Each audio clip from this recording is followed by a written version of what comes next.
Hey everyone, so I'm a bit of a hippie today. Got my headband, really cool, huh?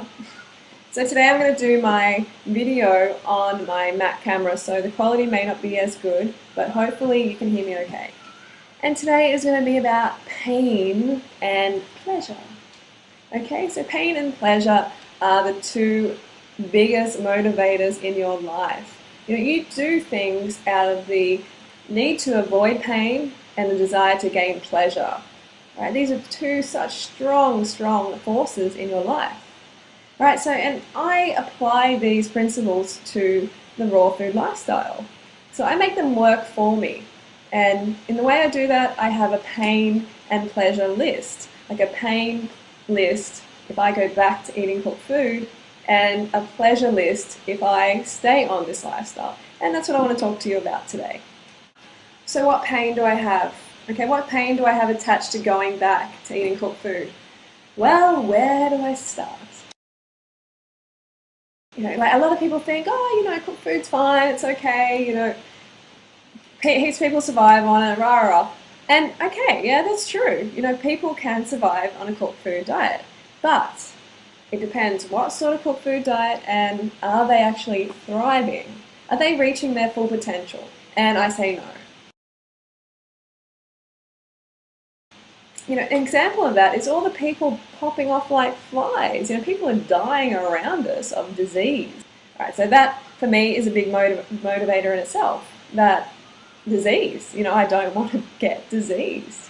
And you may be able to get something on this lifestyle, but it's not going to be in relation to what you're eating. It's not going to be like a disease related to eating pus and flesh. Yes, milk and meat is pus and flesh. So just remember that. You might want to call it like, oh, lamb, it's lamb chops, but it really is flesh of another animal, and it's going to decay in your guts. Sex life? That's right. Sex life is so much better on a high-carb, raw vegan lifestyle because skin is softer. Skin is really a lot softer. The blood flow to the vital areas, especially in males. If you want to grow your penis bigger, then get on a raw vegan diet because it increases the blood flow to that region, and hello, we have action.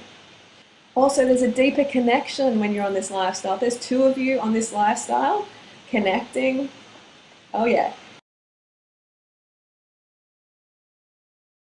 I get really puffy, okay?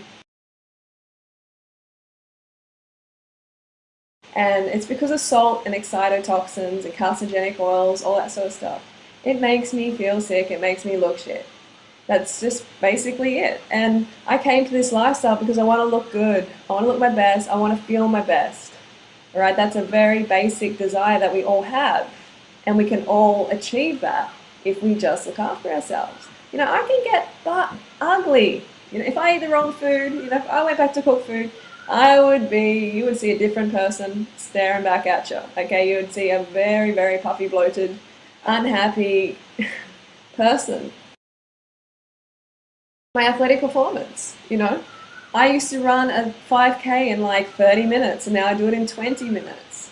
So athletic performance is really, really heightened on this lifestyle because you don't have all this meat and dairy and everything, eggs clogging up your bowels. Do you want to carry that around? You don't want to carry around flesh, rotting flesh and chicken menstruation. All right, you don't want to carry that in your guts. And then you have a bit of healthy food like fruit, and you get a gut ache and you're like, what the heck? You're like, that fruit is bad, I'm going to get the fruit out. No, you got to get the other stuff out. So optimal digestion, like the best digestion ever on this lifestyle. Seriously,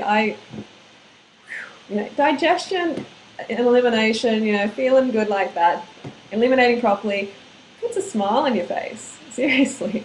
The old saying, shitty, that person's shitty. Yeah, they're shitty because they got a stuffed up colon. That is almost the reason 100% of the time. Got a stuffed up colon and they're not getting enough glucose to the brain. There's not one morning that I wake up and after a BM, like I don't have anything left in there. It's clean, sparkly, shiny. not rotting, festering, warm, moldy. I gotta say, my mental state is so much better.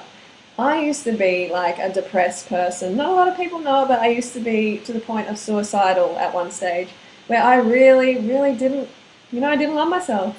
I was not feeling good about myself at all. And a lot of people were like, oh, well, you just needed to get some therapy or something. No, it's not about therapy at all. This is about meeting your basic physiological needs of sufficient glucose to your brain.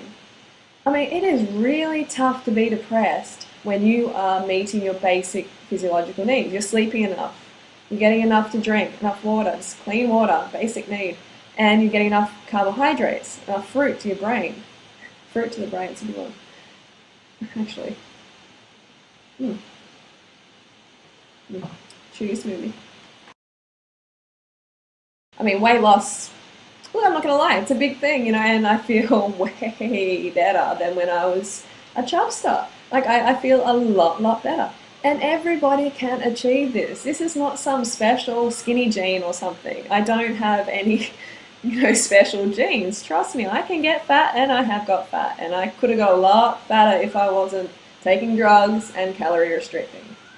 Okay, so don't tell lies to yourself. Don't say, oh, Freelee's slim because she's got skinny jeans or something. It's not like that. No.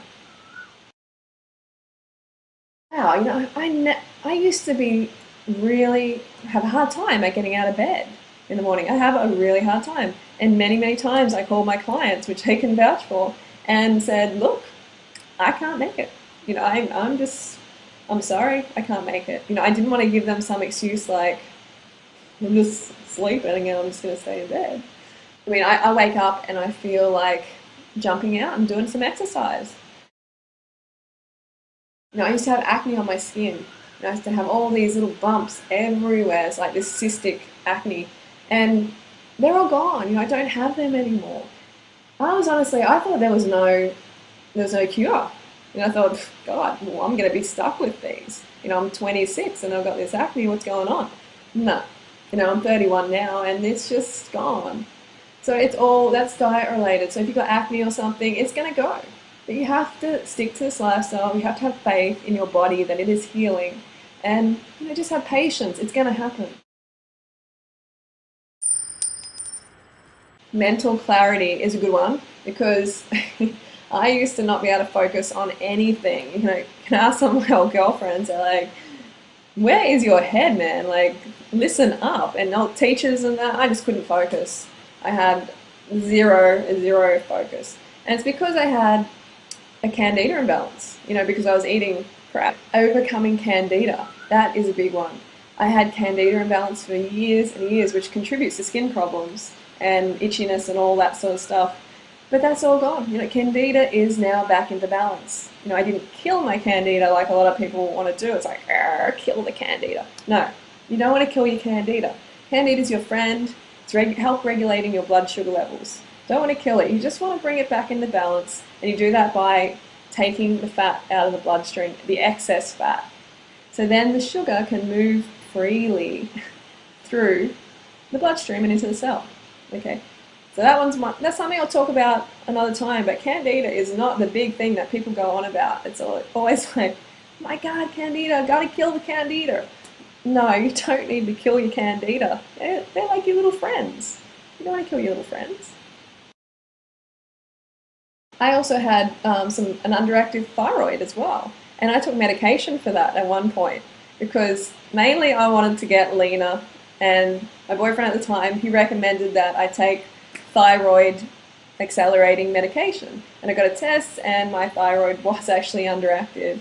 I took it, I lost a little bit of weight, but God, so many other problems. I just became this wreck from taking drugs. Not good, because it's allopathic, meaning it's addressing a symptom. It's not actually not even addressing the symptom, but it's not addressing the cause of the problem. We've got to go to the root of the cause. Why is this happening? Oh, because you're eating crap and you're not looking after yourself. So then I went to the root of the cause, and thyroid function is back up. Perfect. Oh my God, the pain of doing dishes. Greasy, greasy, greasy dishes. I don't want to see another greasy dish in all my life. Seriously, like, do I want to wash another oily plate with meat stuck all over it? No way. And on this lifestyle, I mean, it's just like, no grease. No grease. Cooking food is a pain. I mean, like, peeling bananas and then putting them in a blender, how easy is that? It's fast food, the ultimate fast food. Cooking is like, you got to have all the equipment, you got to have all the chemicals to wash the oil off the plates and everything, you got to have all the ingredients, you got to put up with all that heat, you got to prepare for like hours.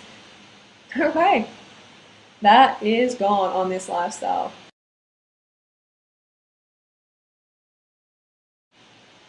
Also, this is one that most people wouldn't really think about.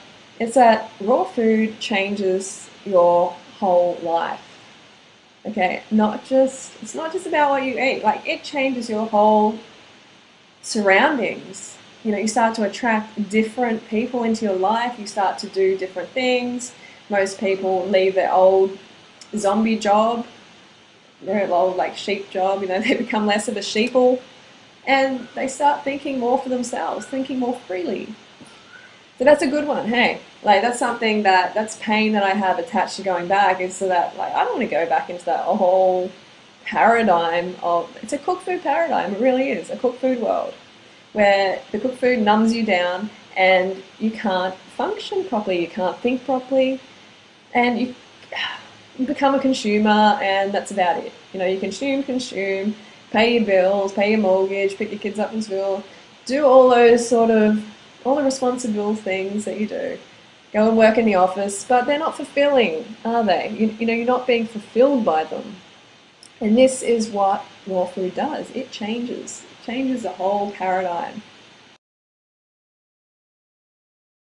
If I ever did go back, I would be a high carb, cooked vegan, for sure. Like, God, I would never ever go back to eating an animal or its secretions. Like, seriously, think about it.